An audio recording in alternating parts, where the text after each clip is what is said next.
Hello there, YouTubers. Today we're here with the 2003 Chrysler Town & Country Limited Edition. We just got done moving the front bumper. I just ordered a brand new one. I was gonna repair the old one, but it's so damaged. I didn't want to mess with it too much, so I ordered a new one.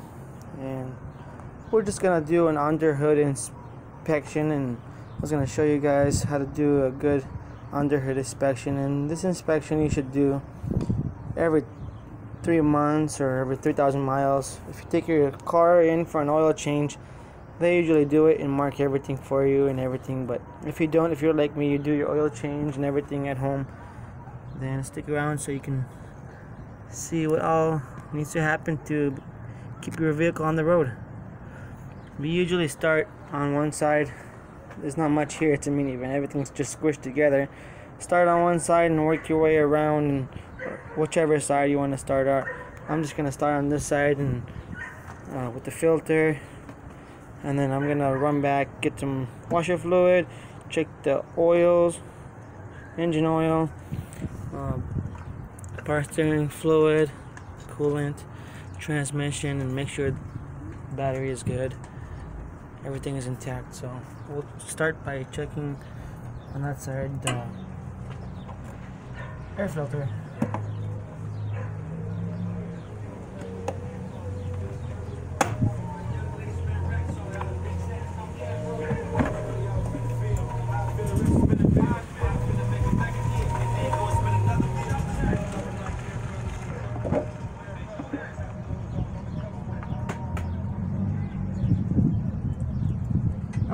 Air filter doesn't look that bad, so just pop it back in there.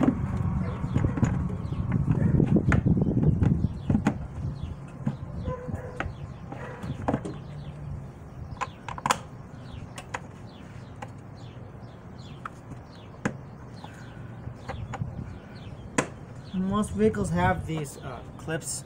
Should have showed this before.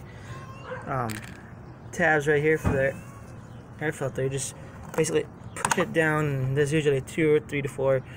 You go down, and then when you're done, you just push it back up. So washer fluid, we need to top it off, and then oil.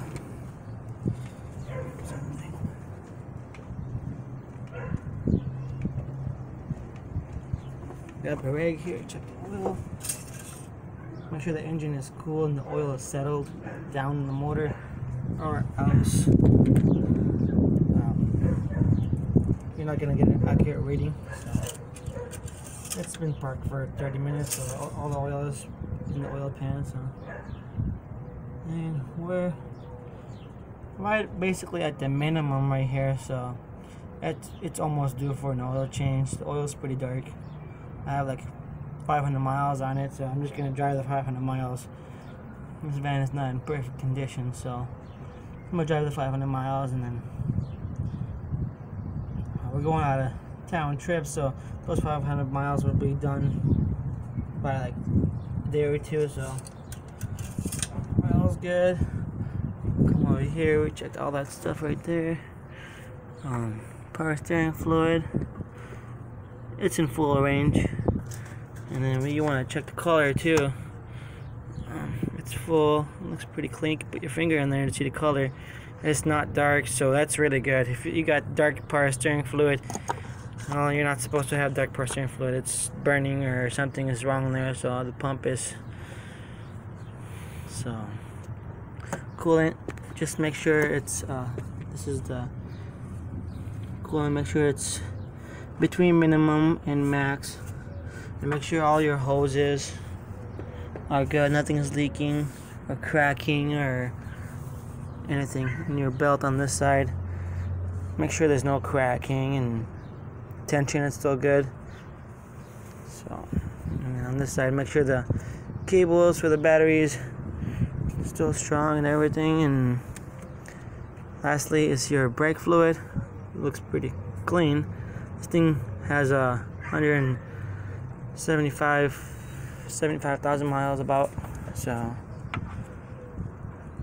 everything checked out on this one. So, and we have an oil change we're gonna do 500 miles, so I'll be doing it again Every time you do an oil change, or if you do your oil change, do it when you do your oil change. Or if you don't do your oil change, that's good to just check it yourself at home. Start on one side and work your way to the other side. From filter, washer fluid, top it off, engine fluid, engine oil, your serpentine belt, make sure it's got good tension to it, it's not loose. If it's loose, then you know your tensioner is not doing its job. Basically checking in everything, making sure everything's tight, hoses ain't cracked, your battery cables, terminals aren't loose, fluid topped off, just making sure your fluid topped off so you're not leaking or if anything. Well, that completes our under hood inspection. If you guys have any questions, let me know and I can do on another vehicle. I have a couple of vehicles, so let me know. Thank you.